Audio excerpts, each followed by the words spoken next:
Robert Downey Jr. has been a fixture in Hollywood longer than many of his fans have been alive. While his talent and charisma have always been undeniable, he was long plagued by off-screen troubles that threatened to sink his career. But over the last decade, he's experienced a personal and professional resurgence that has him on top of the world and Hollywood's A-list. It's not easy to go from high school dropout to founding member of the Avengers, but showbiz and struggle have been in Downey's blood from the beginning.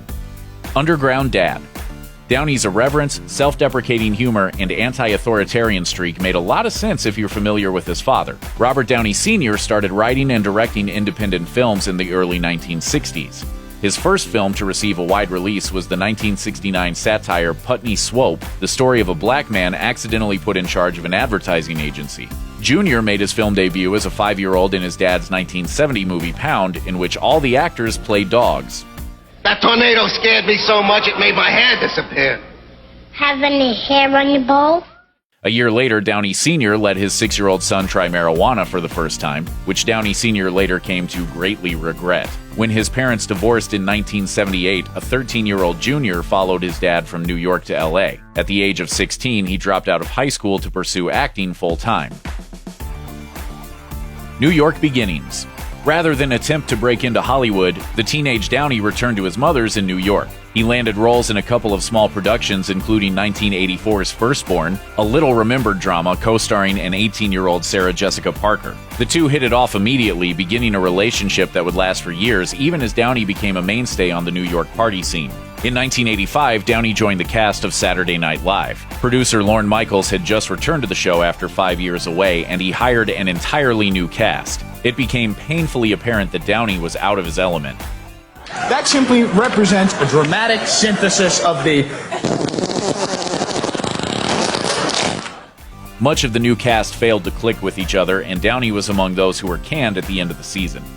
Professional success, personal troubles. The sacking from SNL was a blessing in disguise, as it coincided with the rise of Downey's film career. He had small roles in the John Hughes films Weird Science and Pretty in Pink, as well as the Rodney Dangerfield comedy Back to School. 1987 brought two highlights: his first lead role in The Pickup Artist, and Less Than Zero, his most critically acclaimed performance to date. Less Than Zero featured Downey as the hard-partying cocaine addict Julian Wells. It earned him recognition as a serious actor, but the experience of making it had some very unfortunate repercussions. Drugs had virtually always been a part of Downey's life, but he's pointed to Less Than Zero as the time when the troubles really began.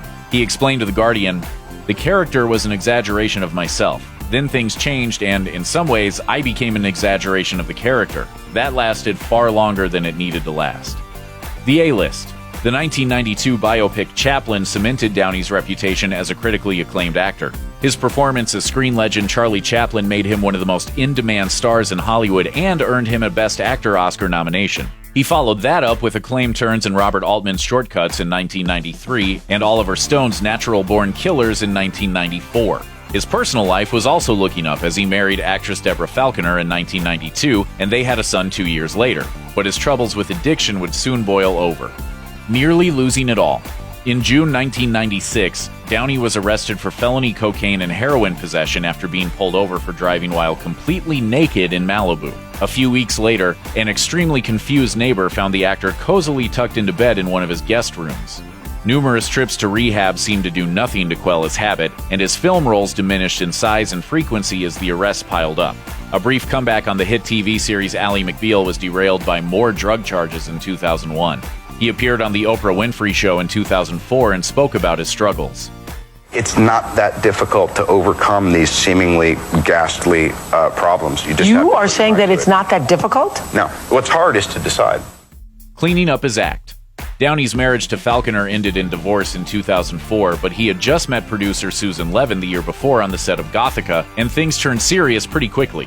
But Levin let it be known that she wouldn't marry Downey unless he gave up drugs completely. This was the final nail in the coffin for his old life, and the two married in 2005. With a newfound focus and sobriety came an uptick in the number of interesting roles offered to Downey. Well-received turns in Kiss Kiss Bang Bang, Good Night and Good Luck, and A Scanner Darkly culminated in a supporting role in the 2007 thriller Zodiac, one of the most acclaimed films of that year. The role of a lifetime. 2008's Iron Man has been called, in retrospect, the riskiest film in history. By the time of its release, Marvel had been planning that all of its future films would take place in the same shared universe, with characters crossing over between films. Iron Man set the tone for this universe, essentially selling the whole concept of the MCU to filmgoers. Much of this depended upon its leading man, and if the film had flopped, Downey's career might have recovered, but Marvel likely never would have.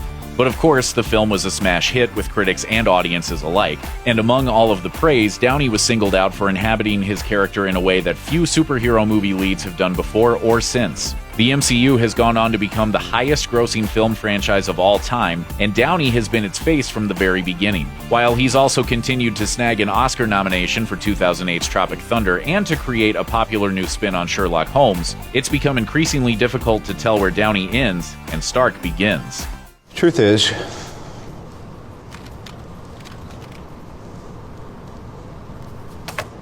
I am Iron Man.